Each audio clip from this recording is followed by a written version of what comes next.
Hi hello welcome to AJ coaching centre. இன்னைக்கு நம்ம என்ன டாபிக் பார்க்க போறோம், அதாவது யூனிட் 6ஓட கண்டினியூட்டி தான்.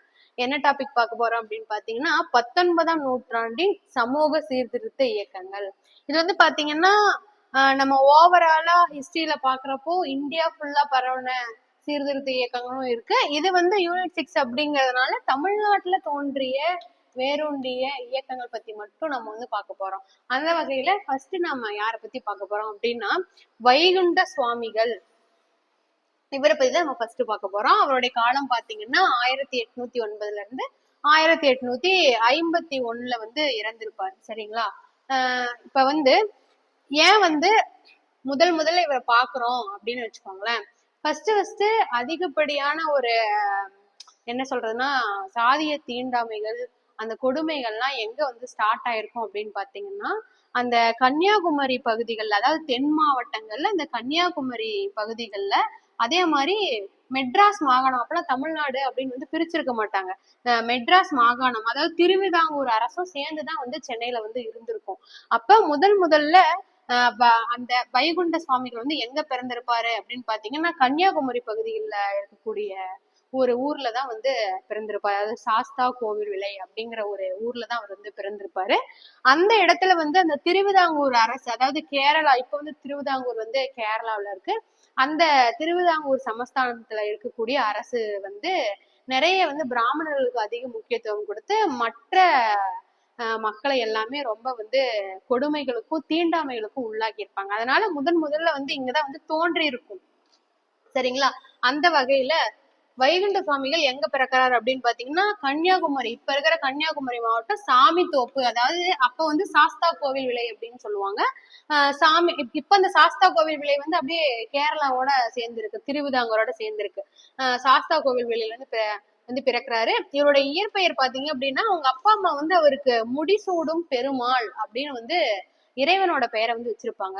ஆனா அந்த பேர் கூட நீங்க வைக்க கூடாது, முடிசூடும் பெருமாள் அப்படின்னு இறைவனோட பேரை எப்படி வந்து ஒரு தாழ்த்தப்பட்ட சமூகத்தை சேர்ந்த குழந்தைகளுக்கு வைக்கலாம் அப்படின்ற மாதிரி அவ்வளவு சாதிய தீண்டாமைகள் வந்து அப்போ வந்து நடந்திருக்கும். பாத்தீங்க அப்படின்னா நம்ம பெரியார் எல்லாம் கூட அவருடைய முதல் சுயமரியாதை மாநாட்டுல அந்த ஈவேரா பெரியார் வந்து அந்த நாயக்கர் அப்படின்ற பட்டத்தை வந்து ஒழிச்சிருப்பாரு.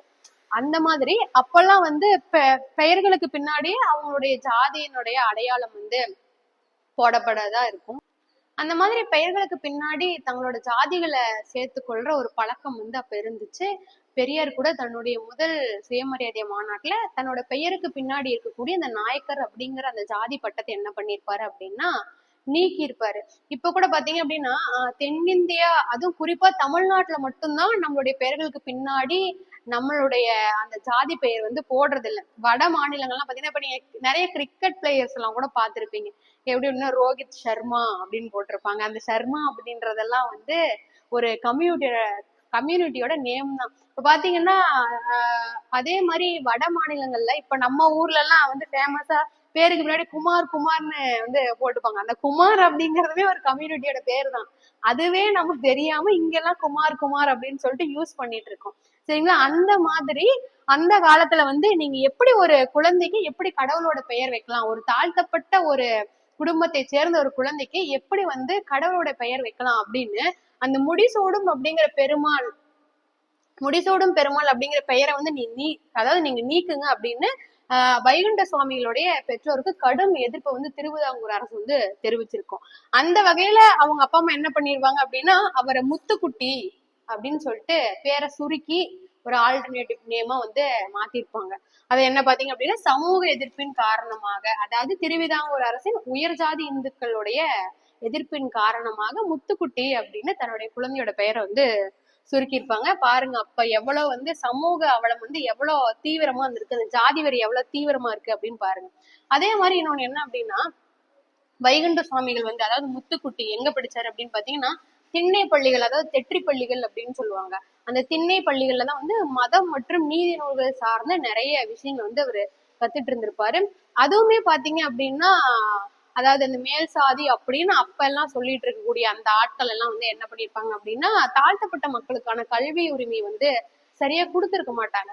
அதுக்கப்புறம் நிறைய சீர்திருத்தவாதிகள் எல்லாம் சேர்ந்துதான் நம்ம இப்ப படிச்சுட்டு இருக்கிற நமக்கு அரசியல் அமைப்புல சேர்க்கப்பட்டிருக்கக்கூடிய ஒரு கல்வி உரிமையை ரொம்ப போராடிதான் வந்து கொண்டு வந்திருப்பாங்க. அதையே நாம இப்பெல்லாம் முழுமையா பயன்படுத்திக்கிறது இல்ல. இப்ப இருக்கக்கூடிய யங்ஸ்டர்ஸ் என்ன பண்றாங்க அப்படின்னா பண்றீங்க எல்லாமே வந்து என்ன அப்படின்னா ஸ்கூல் போகாம இருக்கிறது, அதை தாண்டி நம்மளுடைய அந்த வயதிற்கேற்ற செயல்பாடுகள்ல எதுவுமே ஈடுபடுறது இல்ல. ஸ்கூல் போறது இல்ல, எந்த விஷயமும் கரெக்டா பண்றது இல்ல, ஃபாலோ பண்றது இல்ல. அதை தாண்டி எல்லாமே ரீல்ஸ் போடுறது, எல்லாமே போடுறது, அப்புறம் கடைசியா ஃபெயில் ஆகுறது, அப்புறம் வேலை கிடைக்கலன்னு கவர்மெண்ட் மேல குறை சொல்றது, இந்த மாதிரிதான் அது நடந்துட்டு இருக்கு. பாத்தீங்கன்னா திண்ணை பள்ளியில மதம் மற்றும் நீதி நூல்களை வந்து கத்துக்கிறாங்க.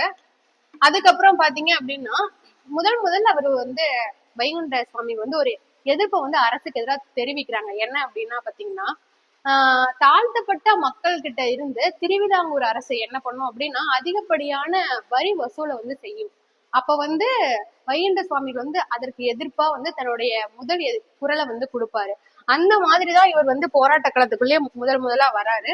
அதுக்கப்புறம் என்ன பண்றாரு அப்படின்னு பாத்தீங்க அப்படின்னா இந்த சாதி சமய வேறுபாடுகள் எல்லாத்தையுமே களையணும் அப்படிங்கறதுக்காக 1833 சாமி தோப்பு அப்படிங்கிற இடத்துல தியானத்தை வந்து மேற்கொள்றாரு.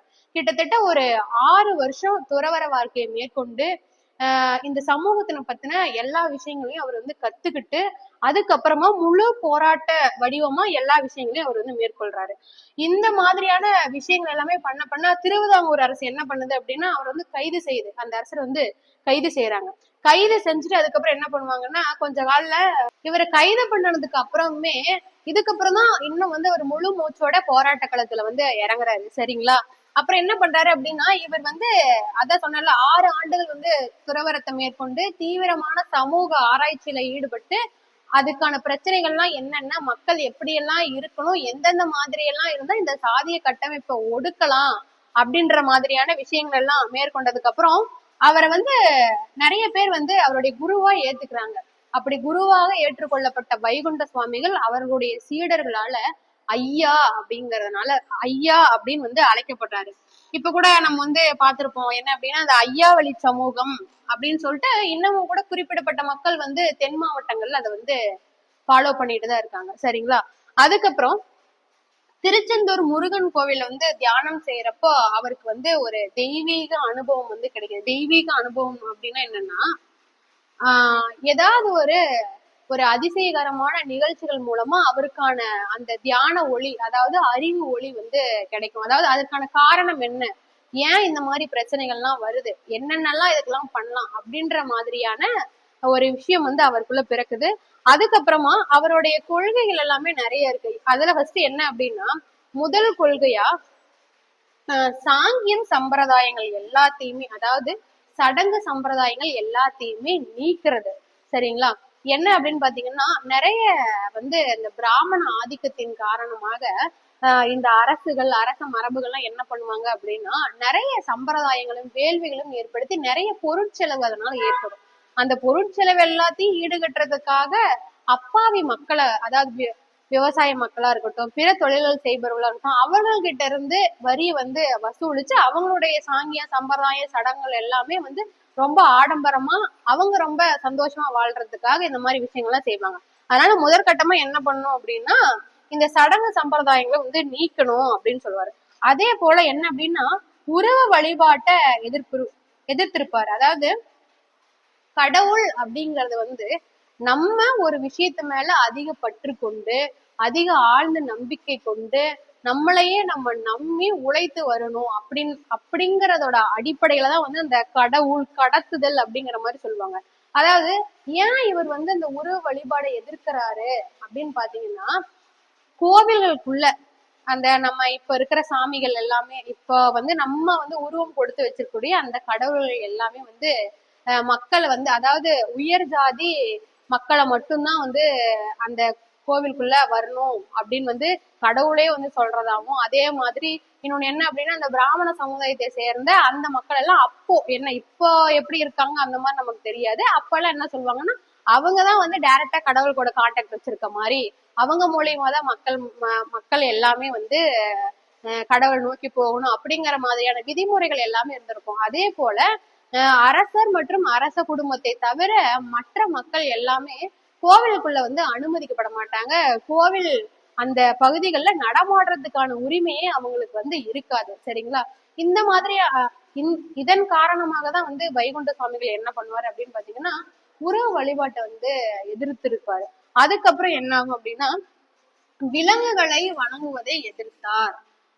அதாவது இப்பவுமே கூட வந்து நீங்க வந்து பார்க்கலாம் என்ன அப்படின்னா விலங்குகளையும் ஒரு கடவுளா கருதி இன்னுமே வந்து பெரிய பெரிய சமஸ்தான கோவில்கள் எல்லாம் விலங்குகளுக்குமே அந்த சிங்கம் அந்த மாதிரியான பசு இதெல்லாம் வந்து கடவுளுடைய வாகனம் அப்படின்னு சொல்லிட்டு இன்னும் அதற்கான பூஜைகள் அது எல்லாமே நடக்கும். நம்மள மாதிரியே அதுவும் ஒரு உயிர் தான். அந்த பேசிஸ்ல என்ன பண்ணிருப்பாரு அப்படின்னா விலங்குகளை வணங்கக்கூடாது, அதுவும் நமக்கு நிகரானதுதான். இப்போ சிந்து சமவெளி நாகரிகத்தை எல்லாம் பார்த்தீங்க அப்படின்னா சிந்து மக்கள் எல்லாம் என்ன பண்ணிருப்பாங்க அப்படின்னா விலங்குகளையுமே வணங்கியிருப்பாங்க. ஏன் பாம்புகளை கூட வந்து தெய்வமா கருதி வணங்கியிருப்பாங்க அப்படிங்கிறத நம்ம புக்ல பார்த்திருப்போம். அதுதான் அதையுமே வந்து இவர் வந்து என்ன அப்படின்னா அதுவும் ஒரு மூட நம்பிக்கை தான் அப்படின்னு சொல்றாரு. அதுக்கு அடுத்தது என்ன அப்படின்னா விலங்கு வதைக்கு எதிராக ஒரு இயக்கத்தை வந்து ஏற்படுத்துறாரு. அதாவது மாமிசம் உண்ணக்கூடாது அப்படின்ற மாதிரி வந்து ஒரு அதற்கான ஒரு இயக்கத்தை ஏற்படுத்துறாரு. நம்ம இந்திய தேசிய போராட்டங்கள்லாம் பாத்தீங்க அப்படின்னா ஒரு மத கலவரம் ஏற்படுத்தும் பொழுது அது என்ன அப்படின்னா இந்த மாடு வந்து மாமிசமா உண்றதுக்கு எதிராக நிறைய இயக்கங்கள் நடந்திருக்கும். அதே மாதிரி என்ன அப்படின்னா இப்ப கூட நிறைய வந்து இந்த இன்ஸ்டாகிராம்ல யூடியூப்ல எல்லாம் பாத்தீங்கன்னா ஒரு உணவு அரசியல் வந்து போயிட்டு இருக்கும். இவங்க இந்த கறி அவங்க அந்த கறி அந்த மாதிரிலாம் எதுவும் இல்ல. இங்க வந்து என்ன அப்படின்னா விலங்குகளை வதைக்க கூடாது, எல்லாருமே வந்து சைவ உணவை வந்து ஃபாலோ பண்ணணும் அப்படிங்கிற மாதிரி சொல்லியிருப்பாங்க. அந்த விலங்கு வதைக்கு எதிராக வந்து இயக்கம் வந்து நடத்தியிருப்பாங்க. அதே மாதிரி சமத்துவ சமாஜம் எதற்காக வந்து வைகுண்ட சுவாமிகள் வந்து ஏற்படுத்தியிருப்பாரு அப்படின்னு பாத்தீங்கன்னா பல்வேறு சாதி சமய மக்களை ஒன்றிணைக்க, எல்லா மக்களும் இங்க ஒண்ணுதான். அதாவது இந்த சமாஜத்துல இந்த சமத்துவ சமாஜத்துல இந்த சமத்துவ இயக்கத்துல வந்து யாரெல்லாம் வந்து இருக்கலாம் அப்படின்னு பாத்தீங்கன்னா எல்லா ஜாதி மக்களும் இருக்கலாம். இப்ப வந்து நீங்க வந்து தமிழகத்தினுடைய அந்த வரலாறு இல்லைன்னா அந்த மதராஸ் மாகாணத்தினுடைய வரலாறு இல்ல அப்படின்னா அந்த ஜாதி அமைப்பு ரீதியான அந்த வரலாற்று புத்தகங்கள்லாம் உங்களுக்கு கிடைச்சுன்னா நீங்க ஒரு டைம் கண்டிப்பா படிச்சு பாருங்க. நான் என்னன்னா இப்ப யாரெல்லாம் உயர் ஜாதி உயர் மக்கள் அப்படின்னு அவங்களே நம்பிட்டு இருக்காங்களோ அப்ப நம்ம எல்லாருமே வந்து அப்போ ஒரு தாழ்த்தப்பட்ட மக்களாதான் பிராமண சமுதாயம் நம்மள வந்து வச்சிட்டு இருந்திருப்பாங்க. அந்த மாதிரி நீங்க உங்களுக்கு டைம் கிடைக்கிறப்போ எக்ஸாம்ஸ் எல்லாம் முடிச்ச வாட்டி நீங்க அந்த மாதிரி புக்ஸ் எல்லாம் வந்து நீங்க வந்து வாங்கி படிச்சு கத்துக்குவாங்க. சமத்துவ சமாஜம் பார்த்தாச்சு. அதுக்கப்புறம் சமபந்தி விருந்துகள் அப்படின்னா என்ன அப்படின்னா அதுமே அனைத்து மக்களும் ஒன்னா உட்காந்து சாப்பிடலாம் அப்படிங்கிற மாதிரிதான். இந்தந்த மக்கள் தான் இங்க வந்து சாப்பிடணும், மத்தவங்க எல்லாம் கீழே உட்காந்து சாப்பிடணும் அப்படின்ற மாதிரி இருக்கும். இல்லைன்னா வச்சுக்கோங்களேன் குறிப்பிட்ட சமுதாயத்திற்கு மட்டுமே அந்த விருந்து அளிக்கப்படக்கூடியதா இருக்கும். அந்த மாதிரிலாம் இல்லாம எல்லா மக்களுமே சாப்பிடலாம் அப்படின்ற மாதிரியான விஷயங்கள் வந்து இங்க நடக்கும். அதே மாதிரி நிழல் தங்கல்கள் அப்படிங்கக்கூடிய உணவு கூடம். இப்ப வந்து ஹோட்டல்ஸ் எல்லாம் அப்பத்த காலத்துல உணவு விடுதிகள்லாம் பாத்தீங்க அப்படின்னா உயர் சாதி மக்களுக்கு மட்டும்தான் வந்து தனி அறைகள் இருக்கும், தனி இருக்கைகள் இருக்கும். மத்தவங்களுக்கு எல்லாமே வந்து ரொம்ப தாழ்ந்த நிலையில அவங்க தரக்குறைவா நடத்தி அவங்களுக்கான உணவுகள் எல்லாமே வந்து கொடுக்கப்படும் அப்படின்ற மாதிரி எல்லாம் வந்து நடந்திருக்கும். அப்ப என்ன பண்ணுவாரு அப்படின்னா வைகுண்ட சுவாமிகள் என்ன பண்ணுவாரு அப்படின்னா இவரே ஒரு சத்திரம் மாதிரி ஏற்படுத்தி, அது பெயர் தான் வந்து நிழல் தங்கல்கள் அப்படின்னு சொல்லுவாங்க. நிழல் தங்கல்கள் அப்படின்னு சொல்லுவாங்க. அங்க வந்து ஒரு உணவு கூட மாதிரி ஏற்படுத்தி அங்க எல்லா மக்களுமே வரலாம், எல்லா மக்களுக்குமே ஒரே மாதிரியான உபசரிப்போட உணவு வந்து பரிமாறப்படும் அப்படிங்கிறது நடக்கும். அடுத்து என்ன பண்ணிருப்பாருன்னு பாத்தீங்கன்னா தலைப்பாகை அணிதல். சரிங்களா? ஏன் வந்து தலைப்பாகை அணிதல் வந்து இவருடைய கொள்கைகள்ல ஒன்னா இருந்திருக்கு அப்படின்னு பார்த்தோம்னா அந்த காலகட்டத்துல ஒரு தலைப்பாகை அணிதல், அதாவது அது எதுக்கு நிகரா எல்லாம் நினைப்பாங்க அப்படின்னா ஒரு கிரீடம் மாதிரி, அதற்கு நிகரா தலைப்பாகை அணிதல். எதுக்கு அப்படின்னு பாத்தீங்கன்னா உயர்ந்த மக்கள் மட்டும்தான், அதாவது உயர் சாதியை சேர்ந்த மக்கள் மட்டும்தான் அந்த தலைப்பாகை அணியணும், மத்தவங்க எல்லாமே தலைப்பாகை அணியக்கூடாது அப்படின்ற மாதிரியான சம்பவங்கள் எல்லாமே அந்த பகுதிகளில் நடந்திருக்கும். அப்ப வைகுண்ட சுவாமிகள் என்ன பண்ணிருப்பாரு அப்படின்னா எதிர்ப்பின் அடையாளமாக எல்லா மக்களும் இங்க ஒண்ணுதான் அப்படிங்கறத முன்னிறுத்தி தலைப்பாகையை வந்து அணிய வச்சிருப்பாரு. சரிங்களா? நெக்ஸ்ட் என்ன அப்படின்னா இந்த மாதிரியான கொள்கைகள் எல்லாமே மக்கள் கிட்ட பரவ அவங்களுக்கு அதிகமான ஒரு சுயமரியாதை எண்ணம் வந்திருக்கும், ஒரு சுதந்திர உணர்வு. அதாவது நம்ம எல்லாரும் ஒண்ணுதான், நம்ம எல்லாருக்கும் எல்லாமே கிடைக்கணும், எல்லாருமே ஈக்குவலா இருக்கணும் அப்படின்ற மாதிரியான ஒரு சுயமரியாதை மரியாதை எண்ணத்தை வந்து மக்கள் கிட்ட வந்து வைகுண்ட சுவாமிகள் வந்து பரப்பியிருப்பார்.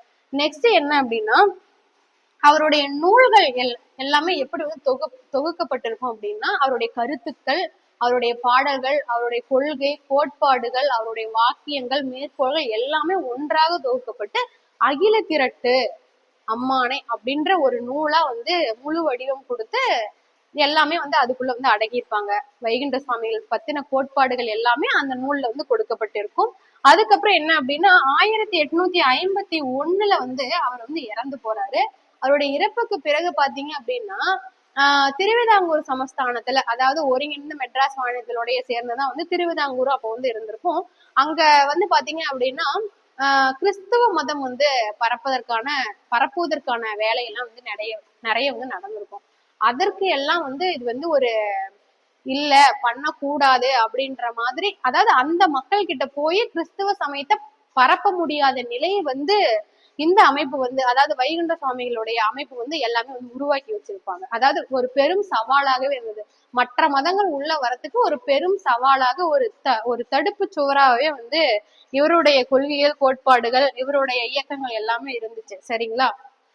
இதுல என்ன அப்படின்னு பாத்தீங்கன்னா, இவர் வந்து ஆங்கில அரசுக்குமே எதிராக வந்து பேசியிருப்பாரு. அதாவது பிரிட்டிஷ் இந்தியா இருக்காங்க இல்லையா, அந்த பிரிட்டிஷ் இந்தியாவில் ஆட்சி பண்ணக்கூடிய அந்த அரசாங்க அதிகாரிகளுக்கும் அந்த நேரடியாக வந்து பிரிட்டிஷ் இங்கிலாந்து ராணி இருக்காங்க இல்லையா, அவங்களுக்கு எதிராகவே இவங்க வந்து நிறைய வந்து பேசியிருப்பாங்க.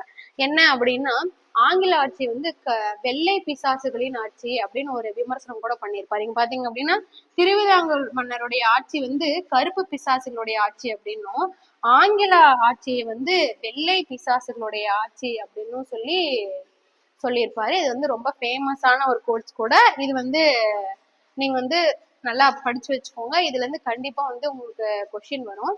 அப்புறம் இன்னொரு விஷயம் என்ன அப்படின்னா, ஒரு சமூக சீர்திருத்த இயக்கம் அப்படிங்கிற பேசிஸ்ல வந்து வைகுண்ட சுவாமிகளை பார்க்கணும் அப்படின்னா, இன்னொரு விஷயம், நீங்க இந்த கா வெங்கடேசன் புக் எல்லாம் பார்த்து நீங்க நல்லா ஒரு தடவைக்கு 2-3 தடவை நல்லா வாசிச்சு பாத்தீங்க அப்படின்னா, வைகுண்ட சுவாமிகளுமே கூட ஜாதிக்கு எதிரா வந்து அவர் பேசியிருக்க மாட்டாரு. அந்த ஜாதிய தீண்டாமை, அதுக்கு எதிராக மட்டும்தான் பேசியிருப்பார். ஜாதிய பிரிவு ஒவ்வொருத்தரும் ஒவ்வொரு வேலையை செய்யறாங்க, அதன் அடிப்படையில ஒரு ஜாதி அமைப்பு உருவாச்சு. சரி, ஓகே, அதை எல்லாமே ஒத்துக்கலாம். ஆனா ஏன் அவன் மேல அவன் கீழே அப்படின்னு மட்டும் பேசுறீங்க, அதுக்கு எதிராக தான் அவர் பேசியிருப்பாரே தவிர முழுக்க முழுக்க ஒரு ஜாதியை ஒழிக்கணும் அப்படின்ற மாதிரியும் அவர் வந்து பேசியிருக்க மாட்டார். சரிங்களா?